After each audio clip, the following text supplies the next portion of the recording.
आजकल इस टाइप के क्वेश्चंस बहुत ज्यादा आने लगे हैं ब्लड रिलेशन के अंदर, और सुपर सिंपल है, चिंता लेने की जरूरत नहीं। देखो, एक चीज का ध्यान रखना हमेशा, आप लोगों के लिए प्रो टिप दे रहा हूँ। कई बार क्या करता है, बदमाशी अगर करने के मूड में होता है ना वो, तो जैसे लिखा ना ए प्लस बी, तो इसमें दिखा रहा है A is the father of B. ठीक है, कई बार एग्जाम में ना वो उल्टा कर देगा। उल्टा क्या करेगा, जैसे ए प्लस बी लिखा है ना, तो ऐसे लिखेगा वो B is the father of A. ठीक है, और वो पता है कहाँ करेगा ये हरकत, कहीं बीच में, मान लो इधर कहीं कर देगा। उसका रीजन पता है क्या है, आप क्या करते हो, देखो ध्यान से, क्वेश्चन दिख रहा है यहाँ पर, दिख रहा है, ठीक है। हम जनरली क्या लिखते हैं, plus is equal to father, ठीक है, minus is equal to daughter, ठीक है, और multiply is equal to sister, और divide is equal to husband. आप ये लिख दोगे, ठीक है। बट आपने ये चीज ग्रांटेड ले ली कि भाई ए और बी का रिलेशन ऐसे ही दे रखा है। अगर मान के चल लो यहाँ पे बीच में वो बी और ए कर देता, तो आप क्या करते हैं कि ए और बी से ही रिलेट कर देते, मतलब पहले वाला जो भी होगा, जैसे इसमें पी दे रखा है, पी और क्यू का दे रखा है, तो जैसे मान लो पी चार क्यू दे रखा है, ठीक है। अब आप हमेशा यही सोच के चलोगे कि यार पी और के क्या नाम है, इसको आप ए कंसीडर कर रहे हो, इसको आप बी कंसीडर कर रहे हो, और कर रहे हो, और वो बीच में अगर गेम बना दी उसने, B is the sister of A, मतलब इस चीज का मतलब ये है कि B is the sister of A, फंस जाओगे आप, फिर कर दोगे गलत। तो इस चीज का ध्यान रखना, ठीक है।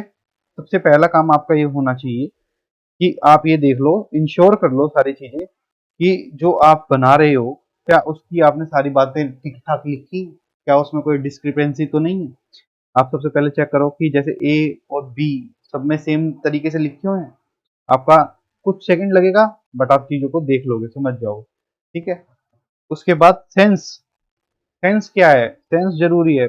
डायरेक्ट कीवर्ड देख के आप शूट मत कर देना आंसर पे, उसको पढ़ना, उसका सेंस समझो, और फिर लिख दो, ठीक है।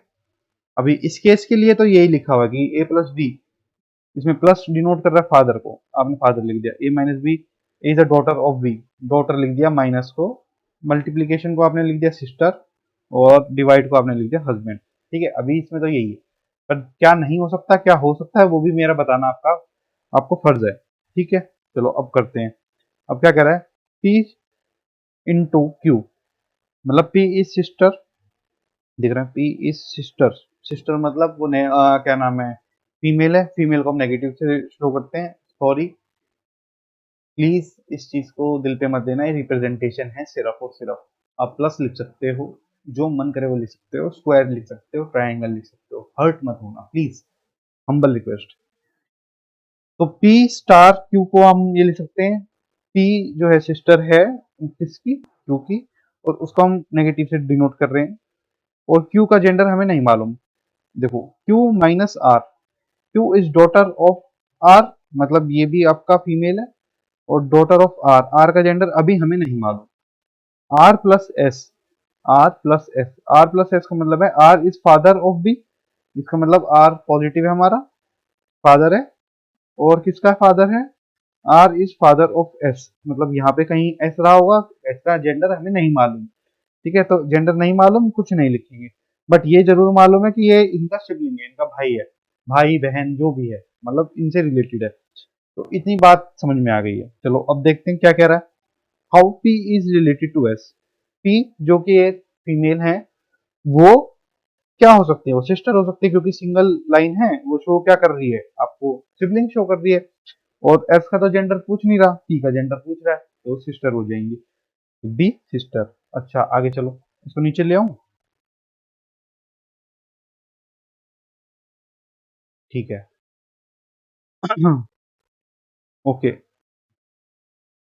इन फर्स्ट मतलब इस केस के अंदर, what is the relationship of S with P, S और पी के बाद रिलेशन, देखो अब एस और पी का उसने रिलेशन जानबूझ के पूछा है, ठीक है। आप कहोगे तो सेम क्वेश्चन ही पूछ दिया, नहीं, उसने देखो पोजीशन चेंज कर दी, और पी और एस है, एस विद पी कर दिया, ठीक है। और एस विद पी का मतलब पता है क्या, दोनों का पूछ रहा है वो, ठीक है। अब आपको नहीं मालूम कि एस का जेंडर क्या है, जब नहीं मालूम तो स्लैश, ब्रदर और सिस्टर कुछ भी हो सकता है भाई। यहाँ तो ये फीमेल होगी, फीमेल होंगी तो ये दोनों सिस्टर्स हो जाएंगी, यहाँ तो मेल होगा, मेल होगा तो ब्रदर और सिस्टर हो जाएगी। तो दोनों केस आपको पता नहीं, तो ब्रदर और सिस्टर हो गया। ठीक है, अरे वो गायब ही हो गया। ठीक है, तो इन चीजों का, शब्दों का बहुत ध्यान रखना है। ठीक है, जैसे इसमें विद है, इसमें रिलेटेड टू है, इन चीजों का बहुत ध्यान रखना। चलो थर्ड पे आ जाओ। अच्छा, अब ये दोबारा बनाना पड़ेगा, इसका काम खत्म हो गया, इसको मैं ऊपर कर देता हूँ। ठीक, चलो अब इस वाले पे आ जाओ। हम्म, हमारी डिनोशन चाहिए थी सारी। m डिवाइडेड बाई n, मतलब m is husband of n, m is husband of n, मतलब n फीमेल होंगी। Okay, n minus r, n is daughter of r, n is daughter of r। ठीक है, इनका जेंडर अभी नहीं मालूम। ठीक है, r plus p, r plus p का मतलब है r is father of p, r is father of p। ठीक है, इसका मतलब ये हो गया कि ये दोनों बहन बहन या भाई बहन है, क्योंकि p का जेंडर आपको नहीं मालूम, p के बाद कुछ नहीं दे रखा, p का कोई हमें जेंडर का मालूम नहीं।